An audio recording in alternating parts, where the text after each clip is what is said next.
Hi friends, welcome to my channel.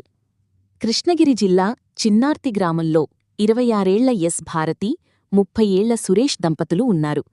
వ్యవసాయం చేసుకుంటూ హాయిగా గడుపుతూ ఉన్నారు. వీరికిద్దరు కూతుళ్ళు, ఒక కొడుకు. కొడుకు వయసు 5 నెలలు. అయితే పొలం దగ్గర పనిచేసుకుంటున్న భర్త సురేష్కు ఫోన్ కాల్ వచ్చింది. ఫోన్ చూడగా తన పిల్లలు చేస్తున్నారేమో అని లిఫ్ట్ చేయలేదు. మళ్లీ కాల్స్ వస్తూ ఉండడంతో పని ఆపేసి ఫోనెత్తాడు. తన భార్య ఘోరంగా ఏడుస్తూ మన చిన్నోడు చనిపోయాడని చెప్పింది. అతనికి ఏమీ అర్థం కాలేదు. పాలు తాగుతూ ఎక్కిళ్ల వచ్చినట్లు బాధపడ్డాడు. ఆ తర్వాత చూస్తే కదలడం లేదు. ఆర్ఎంపీ డాక్టర్ కూడా వచ్చి చూశాడు. చనిపోయాడని చెప్పాడని బోరున విలపించింది. దీంతో సురేష్ ఒక్కసారిగా వణికిపోయాడు. తనకు కొడుకు కావాలనుకున్నాడు. అందుకే 2 ఆడపిల్లలు పుట్టినా కూడా ఆపరేషన్ చేయించుకోలేదు. కాని తన కలల ప్రపంచం కూలిపోయింది అనుకున్నాడు. వెంటనే ఇంటికి వెళ్లి చూడగా బాబు చనిపోయున్నాడు. నిజంగానే చనిపోయాడా లేదంటే స్పృహ తప్పిపోయాడా అని అనుమానం కలిగింది. ఆ తర్వాత ఎందుకైనా మంచిదని దగ్గరలోని టౌన్ హాస్పిటల్కి తీసుకెళ్లగా చిన్నారి చనిపోయాడని చెప్పారు డాక్టర్లు. ఇక చేసేది లేక ఏడుస్తూ ఇంటికి వచ్చాడు. తన పొలంలో చిన్నారిని పాతిపెట్టి అంత్యక్రియలు ముగించాడు. దాదాపుగా కొడుకు చనిపోయిన దగ్గర్నుంచి వారంపాటు తను మనిషి కాలేకపోయాడు. అయితే భార్య మొదటి 3 రోజులు ముభావంగా ఉంది. కాని ఆ తర్వాత ఏమీ జరగనట్లు, తన కొడుకు కూడా చనిపోనట్లు సంతోషంగా ఉండడం చూసి ఆశ్చర్యపోయాడు. అయితే ఓ రోజున పొలం నుంచి మధ్యాహ్నం ఇంటికి వచ్చాడు సురేష్. కాని ఇంటి దగ్గర భార్య లేదు. పక్కింట్లో ఉందేమోనని వెళ్లాడు. ఆ ఇంటికి గడియపెట్టి ఉంది. కాని లోపలనుంచి ఏకైకలు, పకపకలు వినిపిస్తున్నాయి. తన భార్య గట్టిగా నవ్వుతుండడం విని షాకయ్యాడు. తండ్రిగా తానే కొడుకు మరణాన్ని ఇంకా తట్టుకోలేకపోతున్నాను. తల్లికి ఇంకా ఎక్కువ బాధ ఉంటుంది. కాని తన భార్య నవ్వుతుండడాన్ని చూసి ఆశ్చర్యపోయాడు. అయితే ఏం జరుగుతుందోనని కిటికీలోనుంచి తొంగిచూశాడు. అంతే, తన భార్య నగ్నంగా నిలబడి ఉంది. పక్కన మరెవ్వరూ సరిగా కనిపించడం లేదు. కొంత చీకటిగా ఉంది. మరో పురుషుడితో అక్రమం పెట్టుకుందేమోనని రగిలిపోయాడు. వెంటనే తలుపుని గట్టిగా బాది తలుపు తీయమని హెచ్చరించాడు.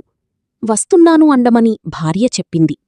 కాసేపటి తర్వాత మెల్లిగా వచ్చి తలుపు తీసింది. లోనికి వెళ్లి చూశాడు. ఇంట్లో ఎవ్వరూ లేరు. మరో యువతి మాత్రమే ఉంది. ఆమె పేరు సావిత్రి. డిగ్రీ చదువుతోంది. ఇంట్లో ఏం చేస్తున్నావు, బట్టలు విప్పుకుని ఎందుకు ఉన్నావని నిలదీయడంతో భారతి భయపడింది. ఆ తర్వాత వెంటనే తేరుకుని సావిత్రి టౌన్ నుంచి కొత్త చీర తెచ్చింది. కట్టుకుని చూస్తున్నానని చెప్పింది. దీంతో సరి ఇంటికి పదా అని భారతిని తీసుకెళ్ళిపోయాడు భర్త. ఇంటికి వెళ్ళాక పరాయి ఇంట్లో ఇలా బట్టలు మొత్తం విప్పుకుని చీర కట్టుకోవలసిన అవసరమేంటని అడిగాడు. ఇందులో తప్పేముంది, మేమిద్దరం ఆడవాళ్లమే కదా అని భారతి చెప్పింది. అయినా భార్యమీద ఏదో అనుమానం కలిగింది. ఆ అనుమానమేంటో మాత్రం అర్థం కాలేదు. భార్యమీద నిఘా పెట్టాడు. ఎందుకంటే భార్య మునిపటిలా లేదు. ఏదో మార్పు వచ్చింది. కొడుకు చనిపోయినా బాధలేకుండా ఎలా ఉందో అనుకున్నాడు. సరిగ్గా 3 రోజుల తర్వాత పక్కింట్లోని సావిత్రి నుంచి ఓ ఫోన్ కాల్ వచ్చింది. ఆ వెంటనే స్నానం చేసి పూలు పెట్టుకుని నైటీ వేసుకుని సావిత్రివాళ్ల ఇంటికి వెళ్ళొస్తాను, భోజనం చెయ్యమని భర్తకు చెప్పింది. దీంతో సురేష్కు ఏదో అనుమానం వచ్చింది. తనకు తెలియకుండా వాళ్ల ఇంటికి ప్రియుణ్ణి పిలిపించుకుంటుందేమో అని ఆందోళన చెందాడు. అయితే తెలివిగా ఆ ఇంటి దగ్గరికి వెళ్లాడు. ఇంటి బయట గడియపెట్టి ఉంది. ఆ టైంలో సావిత్రి తల్లిదండ్రులు కూడా లేరు, పొలం పనికి వెళ్లారు. సావిత్రి సోదరుడు కాలేజీకి వెళ్లాడు. తన భార్య ఏమో లోపలికి వెళ్ళింది. లోపల నుండి ఈవో శబ్దాలు వినిపిస్తూ ఉన్నాయి. టెన్షన్ తట్టుకోలేక కిటికీని నెట్టి చూశాడు. ఇంకేముంది, తన భార్య సావిత్రి నగ్నంగా బెడ్డుమీద దొర్లుతూ ఉన్నారు. ఒకరినొకరు ముద్దులు పెట్టుకుంటూ చండాల పని చేస్తూ ఉన్నారు. అంతే, తన గుండె ఆగినంత పనైంది. తనను బెడ్డుమీదకు ఎందుకు రానివ్వడం లేదో అర్థం చేసుకున్నాడు. తనను దూరం పెట్టి సావిత్రికి దగ్గరైందని రగిలిపోయాడు. అయితే పెళ్లై పిల్లలున్న భార్య ఇలా చేస్తుందని అనుకోలేదని అంటుకుంటూ వాపిల్లాడ ఖడాపడ్డాడు. మారిపోతుందని అతను కలలో కూడా ఊహించుకోలేదు. ఏమీ చెయ్యలాక ఇంటికి వెళ్ళిపోయాడు. తాను చూడకూడని చూసిన తర్వాత తన కొడుకు మరణాన్ని మరిచిపోయాడు. ఇంటికి వెళ్ళి మరీ తన భార్యకు కాల్ చేసి అర్జెంటుగా రమ్మని చెప్పాడు. ఆమె మెల్లిగా పూలు కూడా అన్నీ సర్దుకుని వచ్చింది. ఏంటి అవతారమన్నాడు. ఏమీ లేదని బొకాయించింది భారతి. ఏం చేసి వస్తున్నావు అని అడిగాడు. ఏమీ లేదు. ఎందుకో నిద్ర వస్తున్నట్లు అనిపిస్తే కాసేపు అలా ఒరిగాను. ఇంతలో నువ్వు ఫోన్ చేశావని చెప్పింది. తన భార్య చెప్పే అబద్ధాలు చాలా సూటబుల్గా ఉంటున్నాయి. తాను చూసింది నిజమా? మొన్న చీర, ఇవాళ నిద్ర రీజనైతే చాలా యాప్ట్గా ఉన్నాయి అనుకున్నాడు సురేష్. ఆ తర్వాత పనికి వెళ్లాడు. ఇలా 2 రోజులు గడిచిపోయాయి. అయితే తన భార్య కూరగాయల కోసం బయటికి వెళ్ళినప్పుడు భారతి ఫోన్ చూశాడు. ఆమె ఫోన్ లాక్ అతనికి తెలుసు. పిల్లలు కూడా ఫోన్ లాక్ తీసి ఆడుకుంటూ ఉంటారు. అంతే, ఆ ఫోన్లో సావిత్రితో జరిగిన చాటింగ్ చూసి షాకైపోయాడు. ఎందుకంటే అందులో పచ్చి బూతులున్నాయి. కాని అదే సమయంలో తన కొడుకు చనిపోయిన తర్వాత పంపిన ఓ ఫోటో కూడా అందులో ఉంది. తన కొడుకు మృతదేహం ఫోటో ఎందుకు పంపింది? ఇద్దరూ కలిసి చంపేశారా అనుకున్నాడు. ఫోన్ గ్యాలరీలో చూడగా తన భార్య సావిత్రి దిగిన గలీజ్ ఫోటోలు చాలా ఉన్నాయి. లిప్కిస్లు, నగ్న దృశ్యాలు చూసి వీరిద్దరూ కలిసి నా కొడుకుని ఏదో చేశారని భయపడ్డాడు. ఆ ఫోటోలను తన ఫోన్లోకి పంపించుకున్నాడు. తన భార్య ఫోన్ కూడా తీసుకుని సరాసరి కేలమంగళం పోలీస్ స్టేషన్కి వెళ్లాడు. ఫోటోలు చూపించి తన కొడుకు మరణానికి తన భార్యకు అలాగే పక్కింట్లో ఉండే సావిత్రికి ఏదో సంబంధం ఉండొచ్చని ఫిర్యాదు చేశాడు. వెంటనే పోలీసులు ఈ సావిత్రిని, భారతిని పోలీస్ స్టేషన్కి తీసుకొచ్చారు. చిన్నారి మరణంపై ఇద్దర్నీ విచారించారు.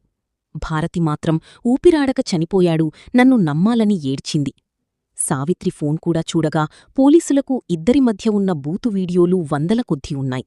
దీంతో రిలేషన్ గురించి ఆరా తీయగా తామిద్దరమూ లెస్పీరియన్స్ అని చెప్పింది. 3.5 ఏళ్లుగా ఇద్దరం ఎంజాయ్ చేస్తున్నా ఈ భారతి కూడా బైసెక్షువల్.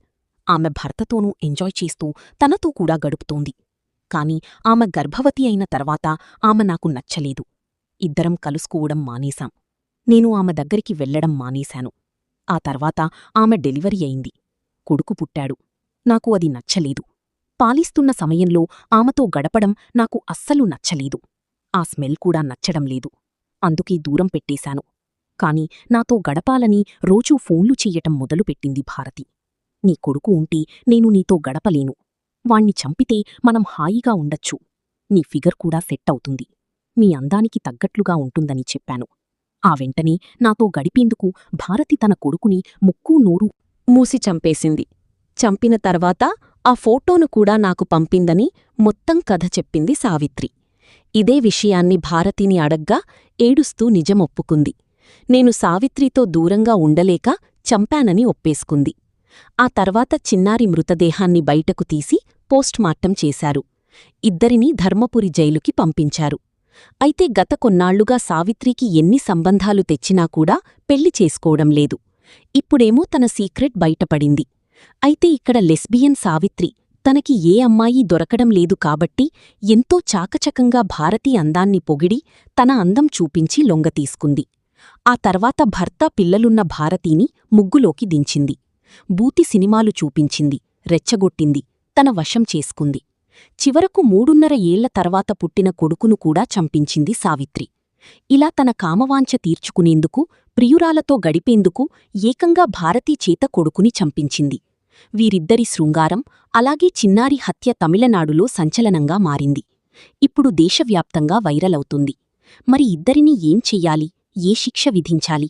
తప్పకుండా మీ అభిప్రాయాన్ని తెలియజేయండి. ఈ వీడియో అప్డేట్స్ కోసం మా ఛానల్ ఫాలో అవ్వండి. అలాగే తప్పకుండా సబ్స్క్రైబ్ చేసుకోండి.